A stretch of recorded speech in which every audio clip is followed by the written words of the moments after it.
And they tried to seduce him with materialistic gains. They tried to seduce the Prophet ﷺ, that will give you so much and will do this for you. But all you need to do is leave this. Leave whatever you're doing. Let us be on our own. Let us do whatever we want to do.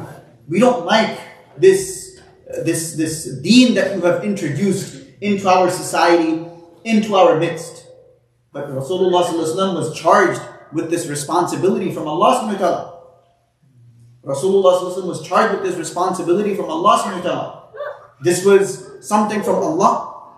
It had to be done, and it had to reach to all four corners of the world. So the Prophet ﷺ, he made sure that the deen continued. So there was no space for the minority to conform to the majority.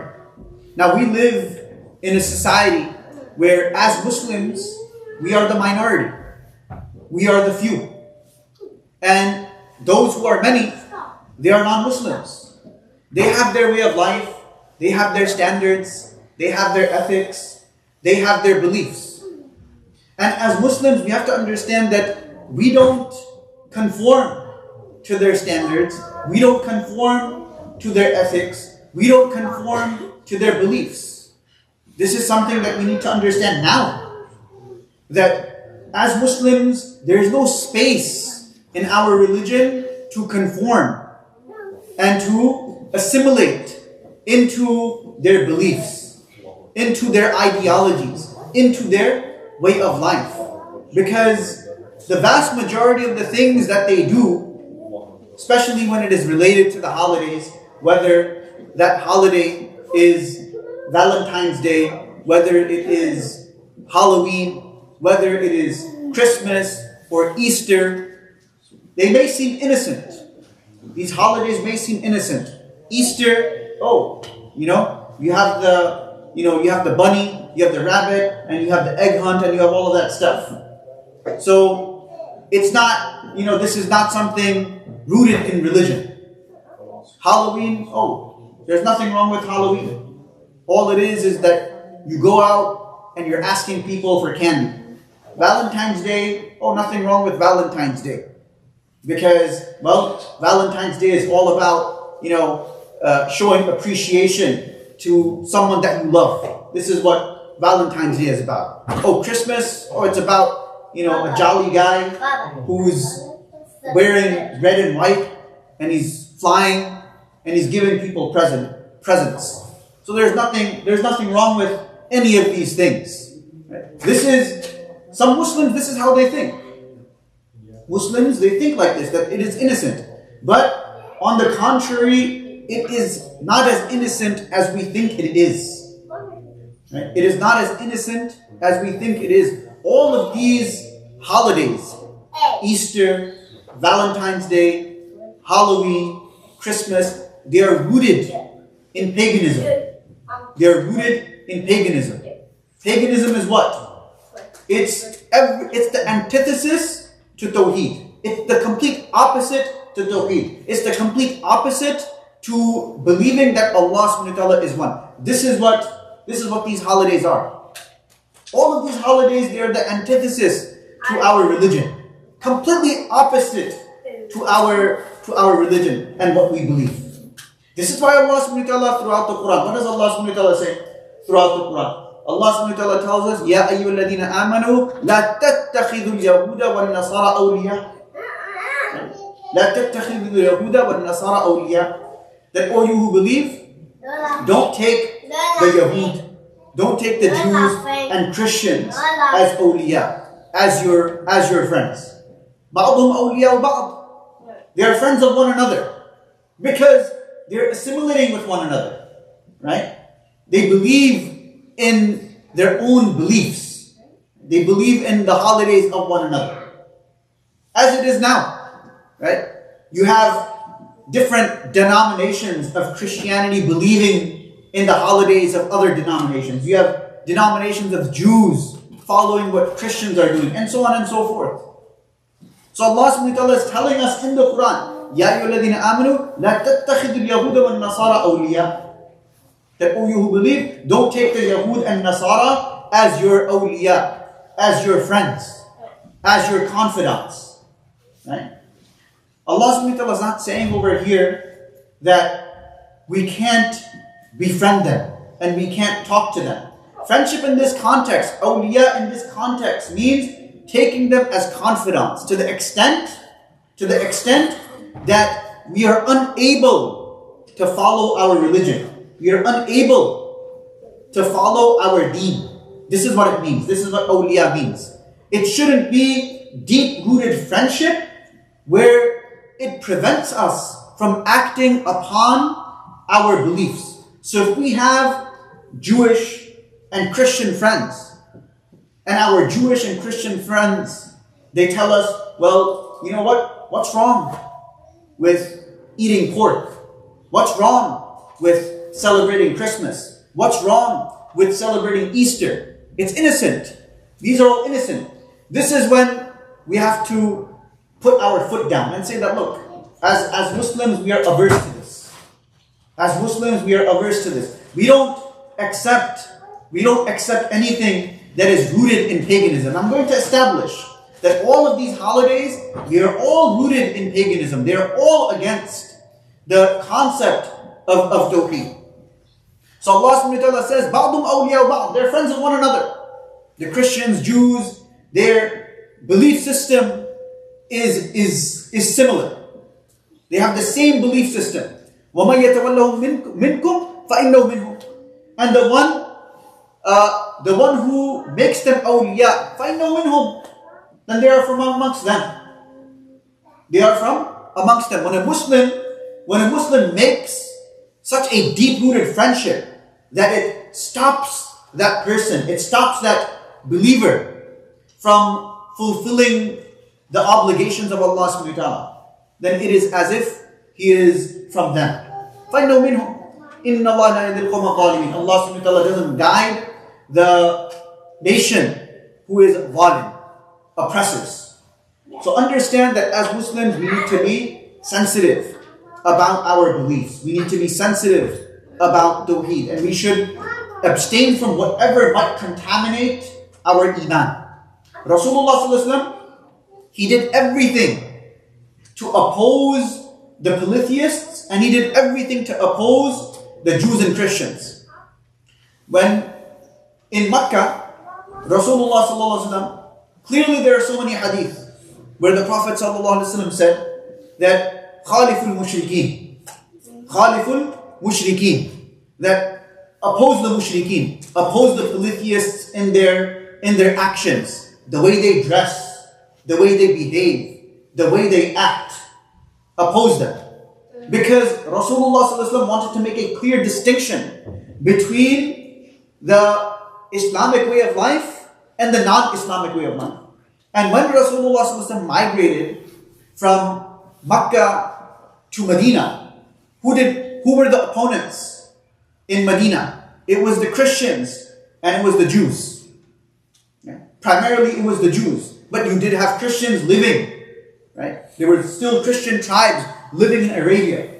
So Rasulullah sallallahu alaihi wasallam would say to the Sahaba that Khalifu Ahlul Kitab, that oppose the Ahlul Kitab, oppose the people of the book, that don't adhere and don't follow to their way of life. Don't follow to their way of life. To oppose them in every single way. Don't assimilate. This is what Rasulullah sallallahu alaihi wasallam was saying. Don't assimilate. Don't become like them. You have your own way. Islam has given you a specific way of how to conduct yourself, what to wear, how to act, how to behave, how to look, how to present yourself. Islam has given you all of these things. So, Rasulullah sallallahu alaihi wasallam is telling the Sahaba in clear terms that don't assimilate and don't become like them. This is why Rasulullah sallallahu alaihi wasallam mentions in hadith that man tashabba bi qawmin fahuwa minhum, that whoever imitates a qawm, whoever imitates a group, a nation, and that imitation is in the salient features of that nation, fahuwa minhum, then he is from amongst them. So if a person imitates what Christians and Jews throughout the world are doing, and this person is not sensitive to his beliefs, he is not sensitive to his iman, to his belief upon Allah subhanahu wa ta'ala, he's not sensitive when it comes to the sunnah of the Prophet sallallahu alaihi wasallam, then this is problematic. This is very problematic. So we, as Muslims, we have to abstain from whatever might contaminate our iman.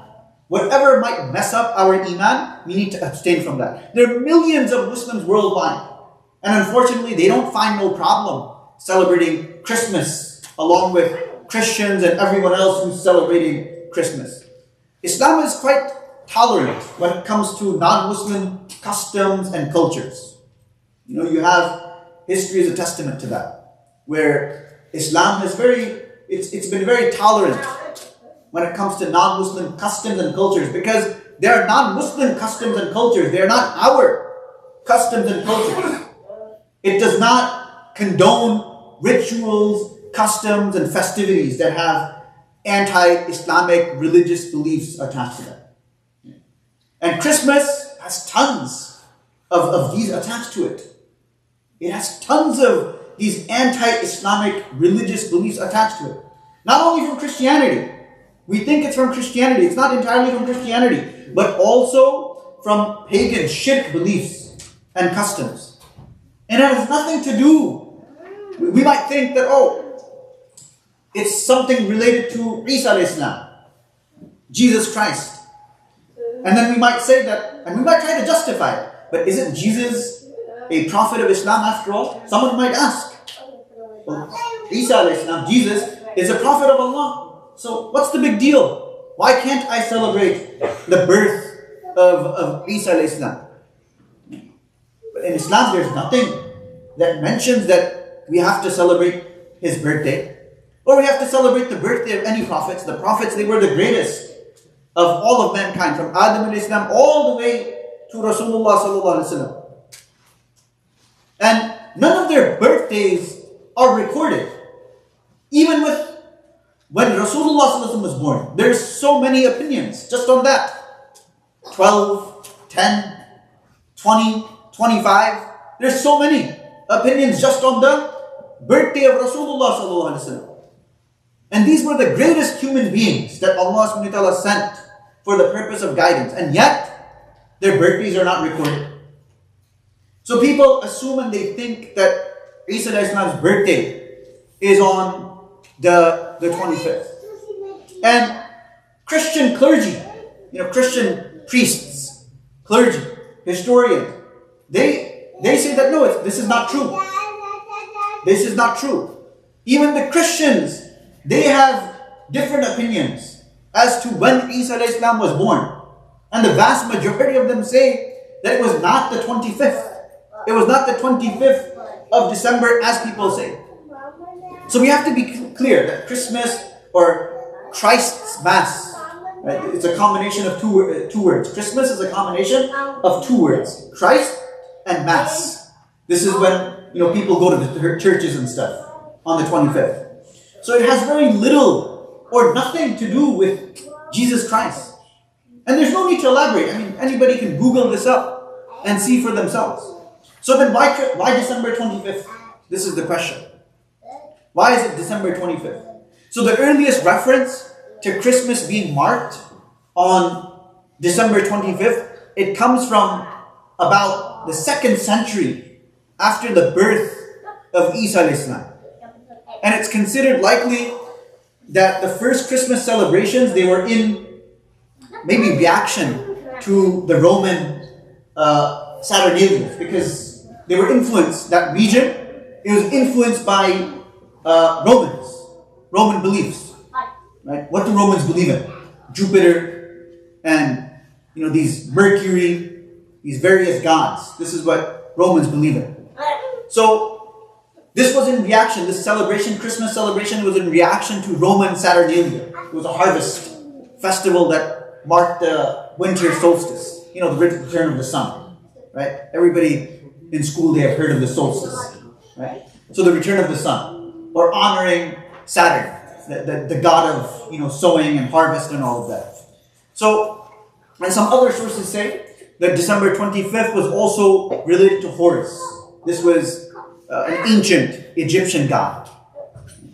So what's behind Christmas? So you have a list of pagan, anti-Islamic, even anti-Christian, anti-God practices that lie behind Christmas. Is so long that I'm having, it's a hard time to say it in a few words. But I'm going to summarize it as best as I can. So it's old Scandinavian polytheistic pagan beliefs. That's where Santa Claus comes from. Santa Claus was Scandinavian. He has Scandinavian roots, polytheistic roots, pagan roots. So Santa Claus, this character Santa Claus that we see, with the red and the white and flying on reindeer, this character of Santa Claus, it owes much of his roots to the Norse god named Odin, right? Not the Odin that comes in like Marvel comics and stuff. This is like Odin from the Norse god. The Scandinavian countries like Norway, Finland, right? They used to hold these beliefs, and some of them still do. So Odin was this Norse god, and he traveled at night on a flying horse. This is one of the beliefs that Santa Claus came from. Also, Roman barbarian customs. So the Romans, they celebrated Saturnalia from the 17th to the 25th December, and this marked the sun solstice. So, this week would be marked in Rome by, the absence, this specific week of, the Christmas week. It would be marked in Rome by the absence of law and justice. So it would be just anarchy. Right? Anarchy. Even the court, parliament, everything would be closed. Everything would be closed. And this Christmas, it also has roots from Babylon with the worship of the fire god. So this implied that tyrants and so-called, divinities like, we call them Namrud, Malak, Baal. These are all idols. Namrud is mentioned in the Quran. Baal is also, Baalabak. Right? This was the idol that in the time of Ibrahim Islam was worshipped. The child sacrifice was also one of the important rituals in these celebrations. And the worship of Baal, it also included, it's disgusting, cannibalism and stuff. You have Druids of medieval times. They were full into the, child sacrifice and stuff. And Druids have a great part to play, in Christmas beliefs as well. Then you have this nonsense mistletoe superstition as well.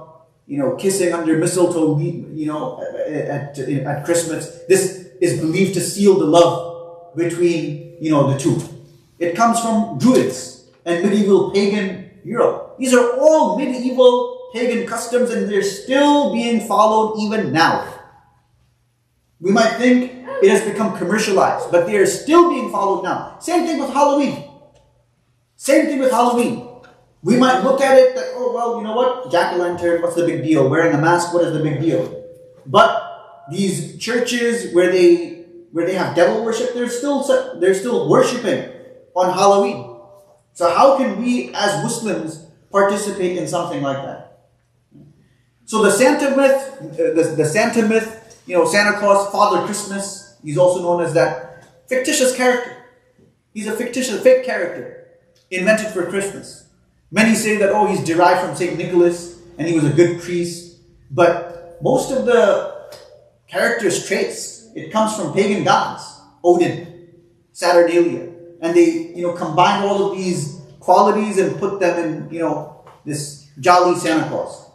So as I mentioned, these qualities came from Odin, female goddess that shared gifts inside like, children's socks, because they have the sock on the chimney. And you add all of this together, what do you get? You get a red-cheeked, bearded old man, white beard, and everyone calls him, Santa Claus. And this guy eats milk and cookies. Comes through the chimney, and somehow he gets through, and he puts presents underneath the tree. Ridiculous. But this is all rooted in pagan beliefs, and people still believe in this. People still believe in this. Well, I mean, as far as our gifts are concerned, we should save our gifts for Eid. This is what Rasulullah ﷺ gave us. Rasulullah ﷺ gave us our Eid. This is our holiday. This is our holiday. And not to mention that Santa himself, became, a big-time businessman. Right?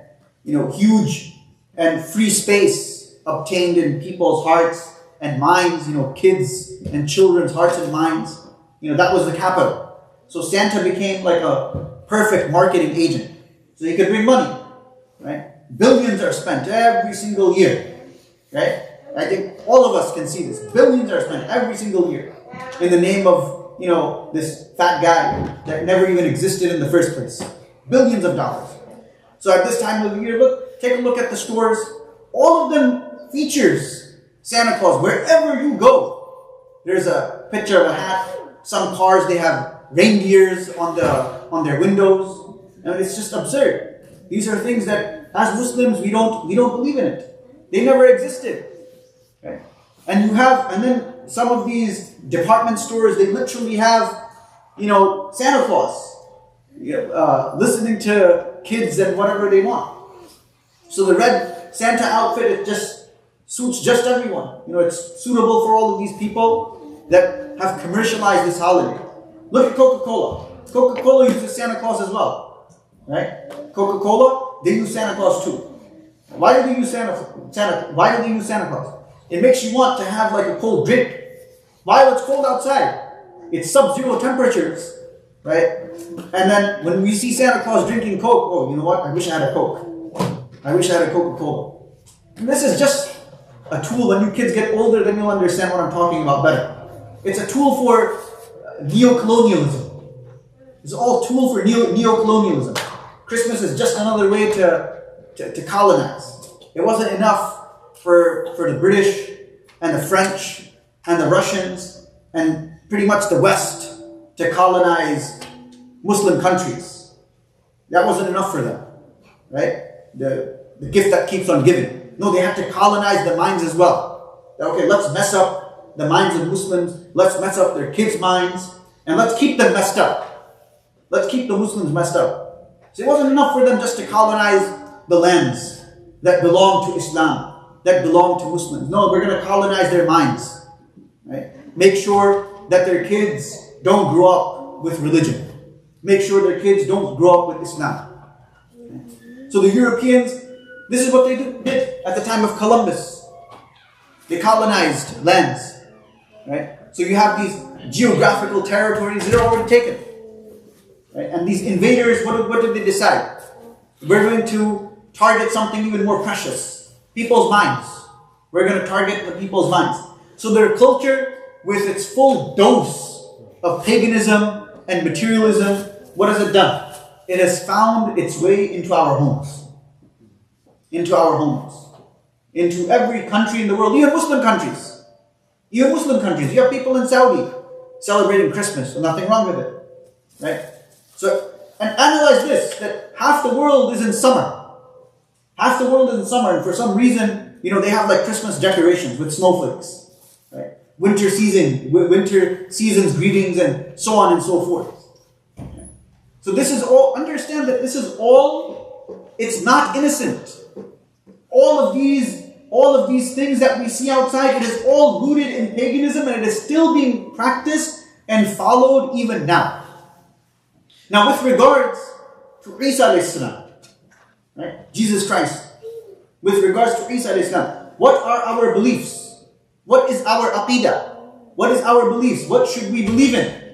So again, where do we start? We always start with the Quran, right? Whatever the Quran says.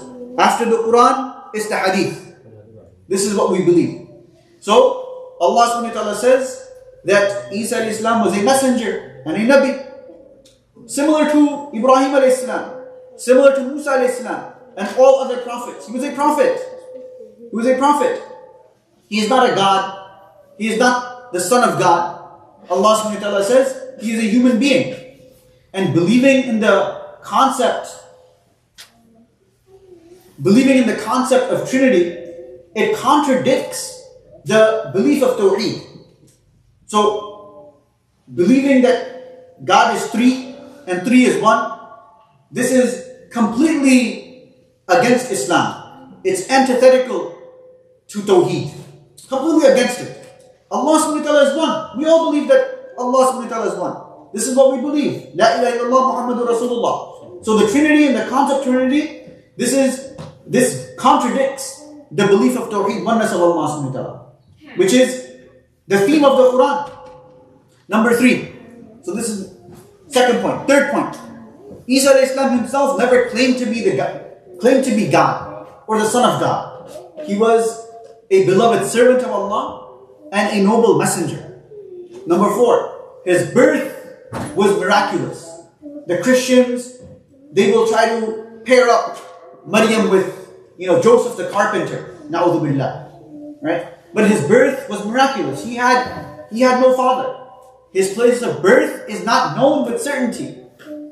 His place of birth is not known with certainty. No one knows. Although Bethlehem, Bayt al-Laham is cited by Muslim and Christian scholars. But again, this is not set in stone. It's not fixed. And there is no evidence whatsoever that he was born on the 25th of December. His mother is Maryam alayhi salam. Allah subhanahu wa ta'ala says that she was a devout servant of Allah. She dedicated her life to the worship of Allah, resided in Masjid Aqsa. And she is mentioned in the Quran how many times? 34 times. The mother of Isa alayhi salam is mentioned in the Quran 34 times.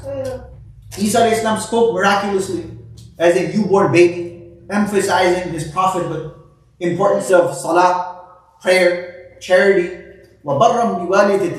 and obedience of mothers. And this should be listened. Right? All of you kids need to listen to this. That Isa alayhi salam, one of his teachings was what? Obedience to mothers. Obedience to mothers. That obedience to parents, this is the utmost, one of the most important things. Disobedience in any way, this is haram. Disobedience to the mother and father, this is absolutely haram. It's as haram as eating a pork sandwich. Is anybody going to eat a pork sandwich? No. Absolutely not. So same thing. Disobedience of parents, this is as haram as eating a pork sandwich. This is what it is. This is what it is. And this is something that Allah subhanahu wa ta'ala has mentioned in the Quran. Obedience of the mother and father. So when the mother and father tell you to do something, then that has to be done. That has to be done. There is no ifs, ands, buts, or I'm going to do it later, or after I clear this level on my PS5 or whatever game I'm playing. Right? It has to be done at that time and at that moment. Continue moving forward. Another belief that as Muslims we should be acquainted with about Isa alayhi salam. He performed miracles with the will of Allah subhanahu wa ta'ala. So he healed the blind, curing lepers, raising the dead. This was all by the permission of Allah Azza wa Jalla. And he was raised to the heavens by Allah after a failed assassination attempt. This is mentioned in the Quran. He was not killed. وَمَا قَتَلُوهُ يَقِينًا. He was not killed. He was not killed. He was not crucified. And this is contrary to Christian belief. This is the Christian narrative. We don't accept the Christian narrative that, he was killed and he was crucified and he died for mankind's sins.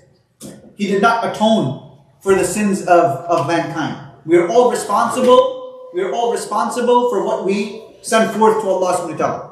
So he's alive in the heavens and will descend before the end of time in Damascus. This is mentioned in Hadith. And he has not yet descended.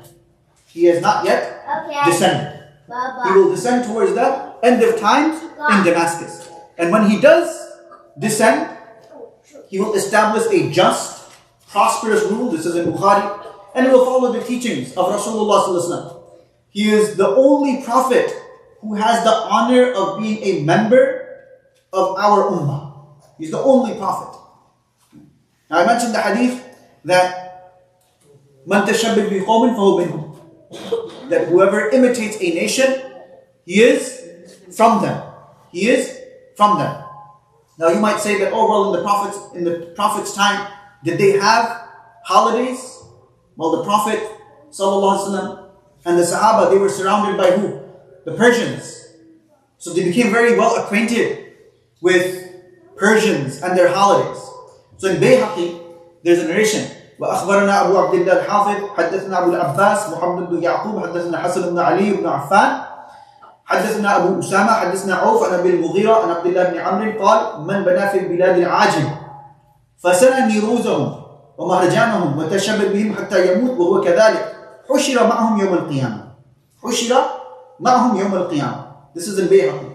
That whoever resides in the lands of the non-Arabs and celebrates their religious occasions, Nuruz, Mahrajan. Nuruz and Mahrajan, these are common holidays even celebrated today. They're celebrated even today. Nuruz and Mahrajan. The Shia of Iran, they celebrate this. Right? The fire worshippers of Iran, they celebrate this.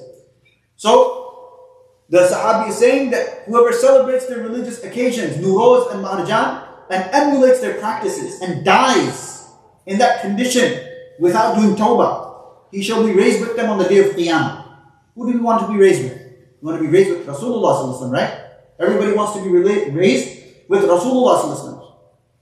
But if we do things like this, where we say that, oh, there's nothing wrong with it, oh, it's innocent. It's innocent, there's nothing wrong with this.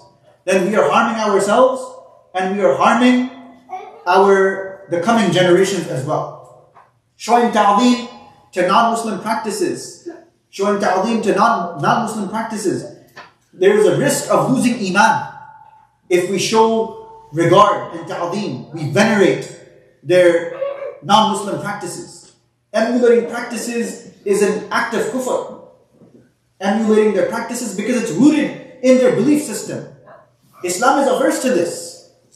Islam is averse to this. The scholars have mentioned giving an egg on Nuruz to a Persian. This is kufr. This is kufr.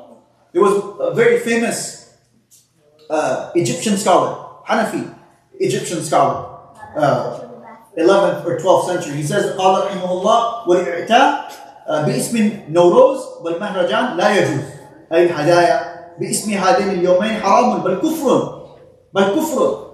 وقال أبو حفص الكبير رحمه الله لو أن رجلا عبد الله تعالى 50 سنة ثم جاء يوم النوروز وأهدى إلى بعض المشركين بيضة يريد تعظيم ذلك اليوم فقد كفر وحبط عمله.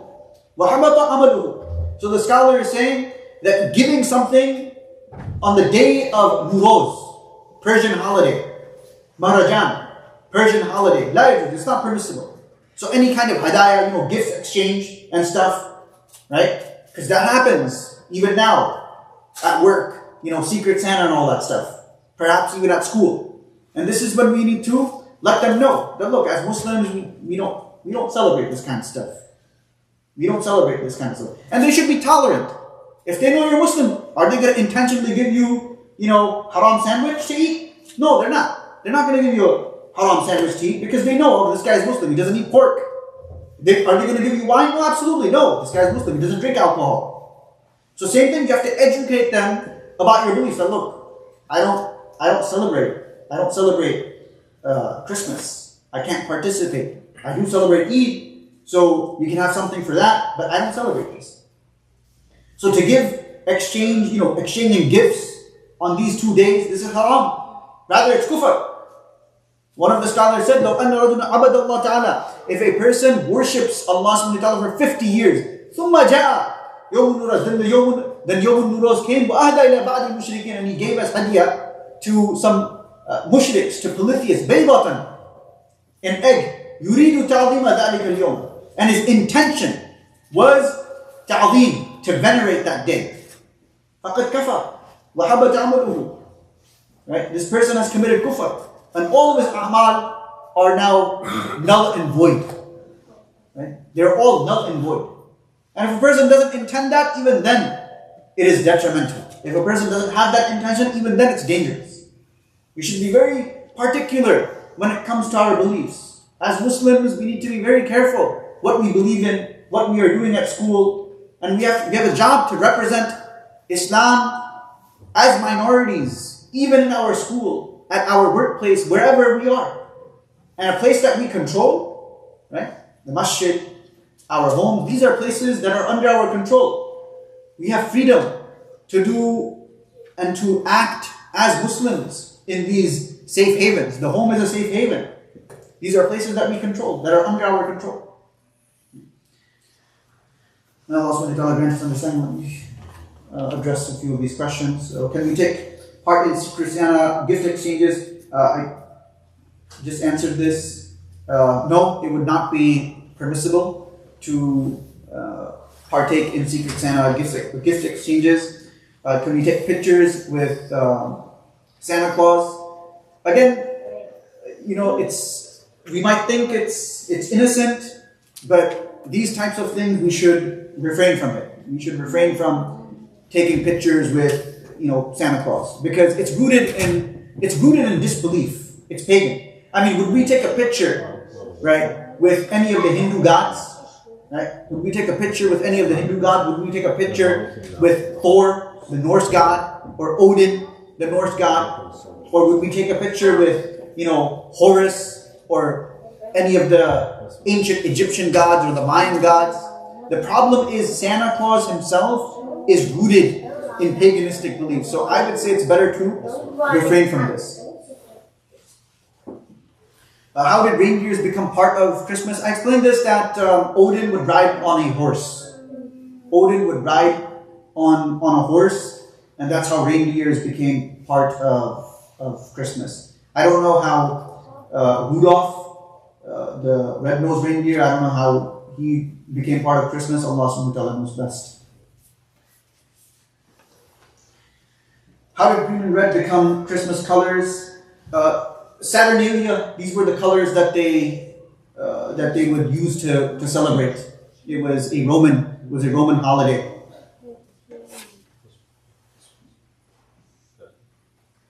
Why is Santa the gift giver instead of Jesus or someone else?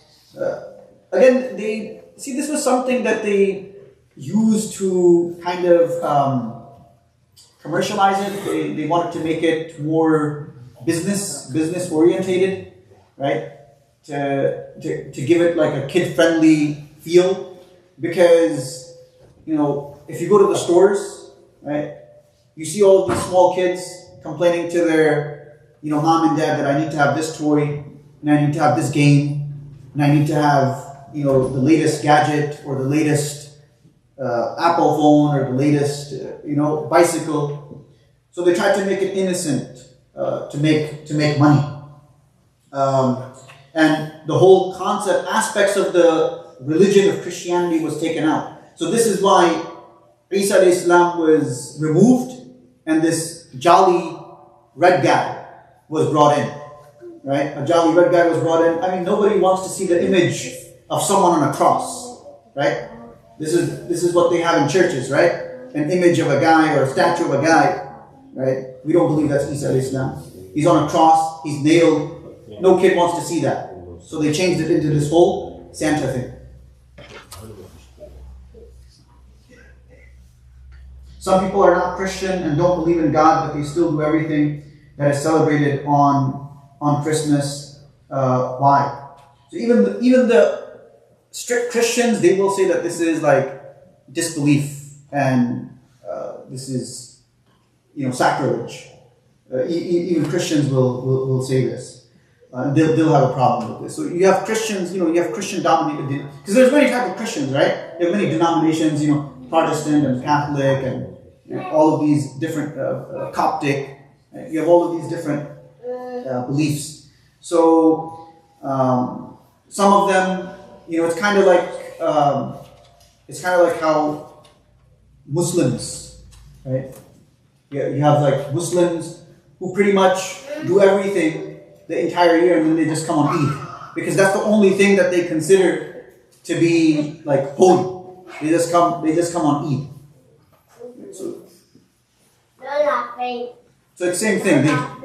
Same thing with Christmas. They'll go to Mass, they'll go to church. These Christians who are completely unattached to Christianity, they'll still go to church on 25th. So it's similar to, they'll do everything the entire year. They'll break every single law. They won't read the Bible. They won't do anything remotely close to their religion. But they'll go to church on the 25th. So it's similar to the Muslims, They don't come to the masjid the entire year, but they're there every time at Eid. And then we question, how many Muslims are living, in the capital region.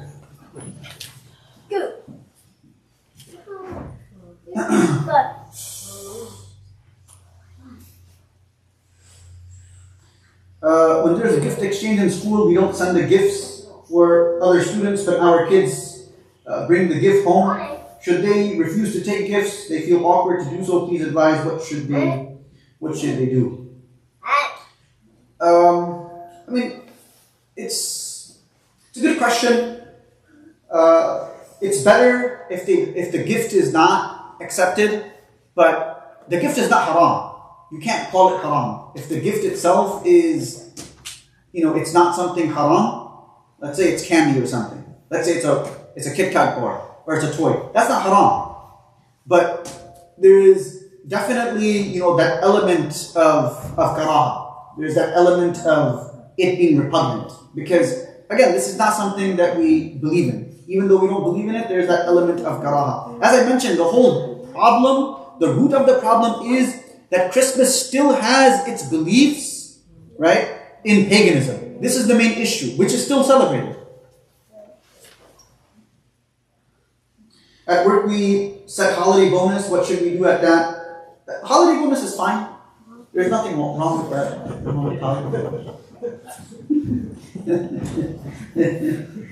Yeah, there's nothing wrong with holiday bonus, because we can always say that it's for the holidays.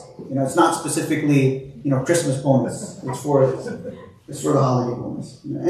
Anything to give a good interpretation for extra money. Should our kids take the day off on holidays, party? That's up to the. It does seem sometimes awkward for kids to participate if they don't celebrate. But I think this is one of the reasons why we have the Muslim Parents Alliance, so that schools, they're informed about what Muslims believe in, because there is a huge Muslim population in the Shem School District. So the principal and everyone, they can easily be informed that we don't want our kids to participate in anything that's rooted in something that's against Islam. What is Mahrajan? Mahrajan is a Persian holiday. It's still celebrated even today. Mahrajan. So Nuruz, Mahrajan, these are Persian holidays. And the Sahaba became familiar with these holidays when Persia was conquered. And this is where you have hadith from the Sahaba that would say that this is problematic and we should not participate. So even the Sahaba, when they conquered Persia, did they assimilate and did they conform to the Persian customs and beliefs and celebrations and religious ideologies? No, absolutely not. They were very jealous when it came to religion and Islam, that we're going to hold on to it and we're going to make sure we hold on to it. Rather, they would change people. They never changed for people. They would change people. Can we attend holiday parties at work? It depends if they have halal food. So most holiday parties, I don't even think they have halal food there. So drinking wine. They're drinking wine. And dancing, and there's so many haram elements. So that in of itself is a problem. Yeah, but you make exceptions also if you're there, including your Muslims co-workers. At times they will include exceptions of arranging halal food. And there's no dancing or music. That's another thing. Dancing, music. This would be an issue. Dancing and music. But the Sheikh, even though, regardless the food, this event is a holiday. So how you... Here's what? This event is a holiday for certain practice of religion, So, it's not regular, celebration. So how come you still attend? Yeah. Okay, would it be haram? Peter, and Seth. 2 batteries. So, would it be haram or disliked to do a gift exchange in Ramadan? No, this is not. It's not considered haram.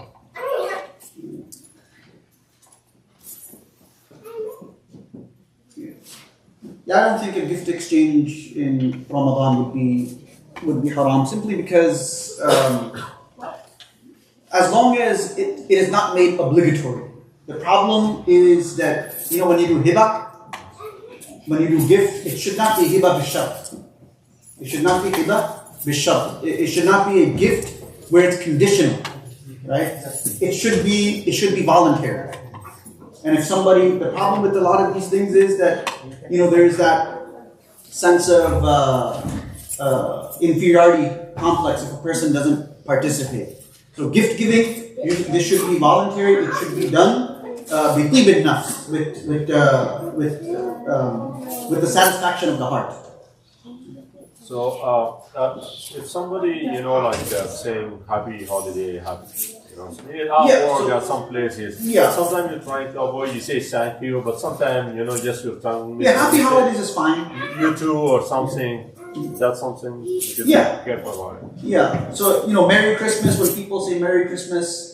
Should I just stop like, hey, we don't... No, happy holidays is fine. I remember one story when I was a student in England. Yeah. This is in Urdu. Well, I'll say it. So, this person comes from Pakistan. And he doesn't speak English. He's from Punjab. So, this Christian guy tells him, Merry Christmas. He goes, no, Teri Christmas. No, it's your Christmas. So, because he thought that he was telling him, it's my Christmas. So he goes, yeah, it is your Teri Christmas.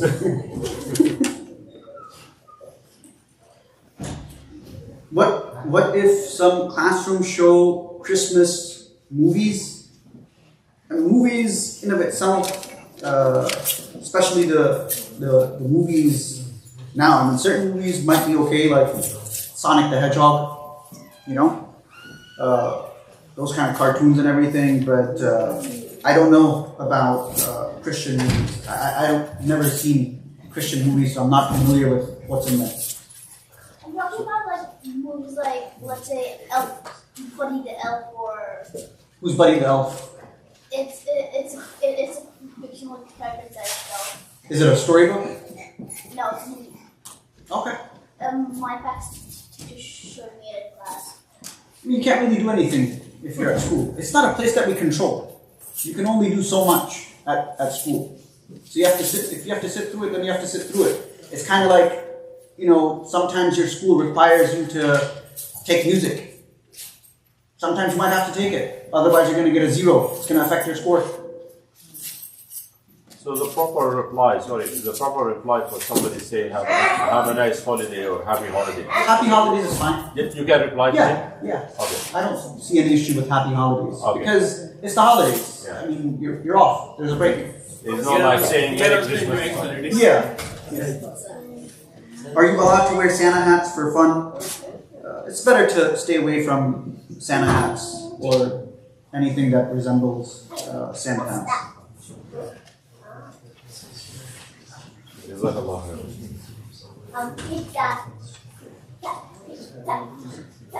Are you allowed to wear holidays? What is this?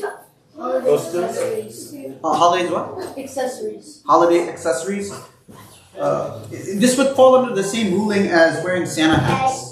It would be the same as wearing a Santa hat. So if you can't wear, if you should stay away from Santa hats, then holiday accessories would be the same.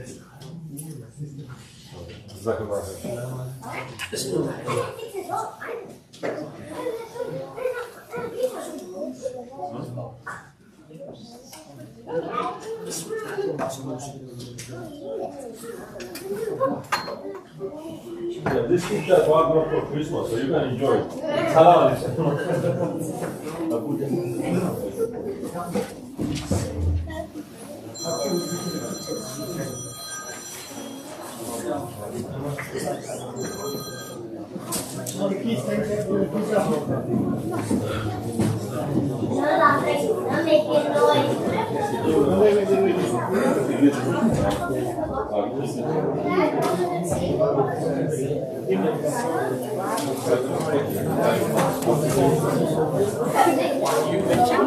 Christmas is like Christ and Mass, right?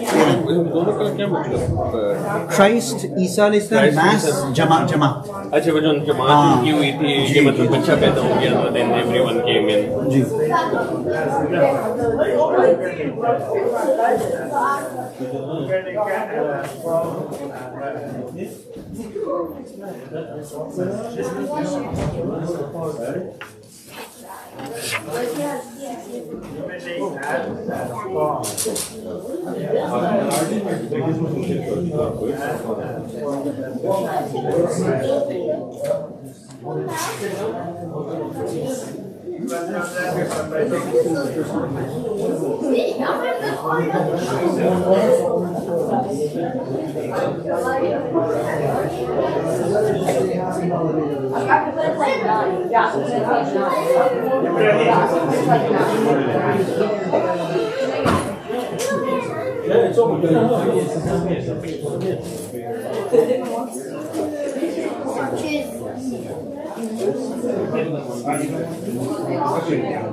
Yes, we should do it this on the phone. Oh, yes, yes. We should do it on the phone.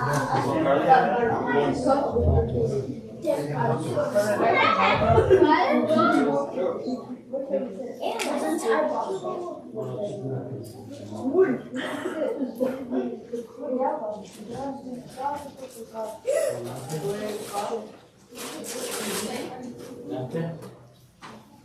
Yeah, sit down, guys. Sit down.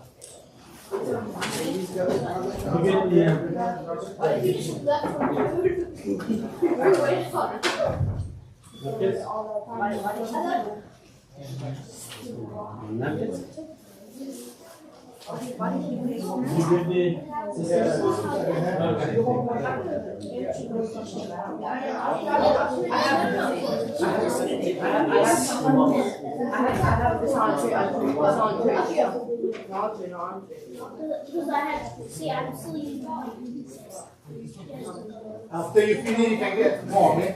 You want to take it? You want to take it over there? Yeah, this is MSSC. That day, Jan took some MSSC.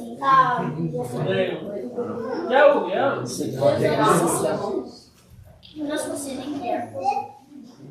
Diane, How did you get here? can you come here? Oh, Rian. Okay, fine. Take the seat. Just leave us alone, Rian. Yeah. It's okay.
Now